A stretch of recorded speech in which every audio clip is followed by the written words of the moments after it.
Insulin resistance is a common roadblock when it comes to your weight loss journey, so let's learn how we can avoid that.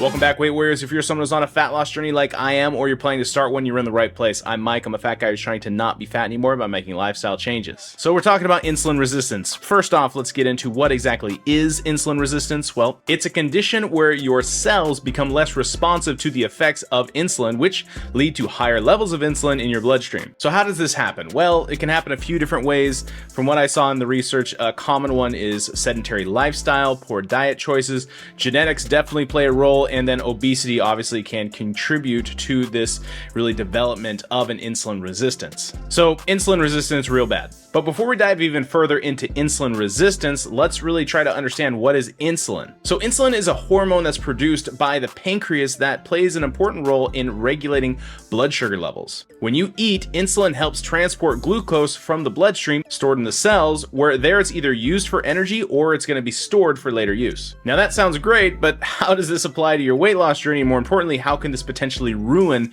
your efforts in a weight loss journey exactly? So it's all about how insulin resistance affects our metabolism. We've been talking and trying to learn as much as we can about metabolism because it's so important when you're losing weight, and unfortunately, this can really disrupt it. So when your cells become resistant to insulin, it really can disrupt the glucose process, which can lead to higher blood sugar levels. It also interferes with the lipid process, again, making it harder for your body to really beat down and burn that fat, and again, move stuff around how it really should be able to. And this can contribute to weight gain and make it even more challenging when you're trying to shed those extra pounds. And when you're on a weight loss journey, you really don't need any extra challenge added. And so if you're trying to make this less challenging, consider hitting the like and subscribe button to Weight Warriors if you're not subscribed already. If you're watching this and you haven't liked the video, please do so. It helps me, helps you, helps everybody. Insulin resistance isn't something that should be ignored if you're on a weight loss journey, or really even if you just want to have good health. It's generally pretty bad from what I saw in research. It's often linked to various health risk factors, again, such as obesity,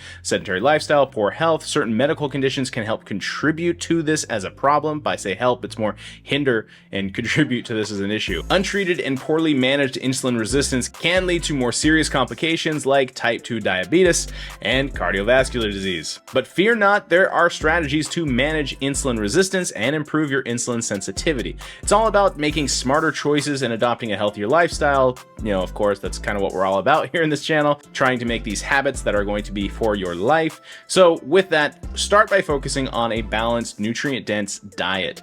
That's right, whole foods, talk about it all the time. Try to get out from the processed food game and into whole foods, not the store, the actual food. And honestly, just by doing this whole foods thing and cutting out processed foods helps a lot when it comes to all of this insulin resistance issues. Also, having regular physical activity, managing your stress, and, you know, of course, sleep, all the other stuff are great, but it really starts with your diet on this one. You could also consider potential medical interventions if necessary, but try to adjust the easy, you know, the big rocks first, and then move on to things that might be needed later. Again, lifestyle changes are key. So opt for a diet, like I said, balanced, nutrient dense, whole foods, things that, you know, you get a lot of fiber. And then after that, try to engage in regular exercise.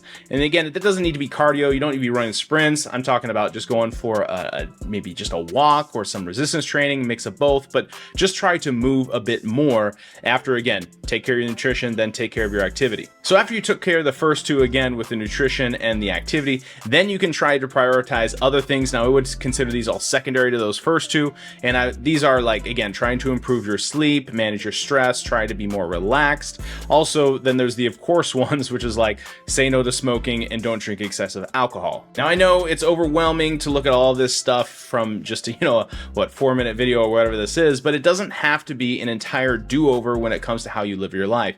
You'd be surprised how just a few small changes and changing one thing at a time really can add up and change your life for the better. And don't let the idea of perfection get in the way of progress. Start today, start small, and get going. And when it comes to understanding insulin resistance and its impact on your body and on your metabolism, and more, like I said, what we're doing here with our weight loss journey on weight management, it's really crucial to understand your health overall. And again, try to take action now. And you can, of course, reach out for professional guidance from your healthcare provider or from your nutritional coach, but try to implement these lifestyle changes now and make your metabolism a priority, because it definitely should be.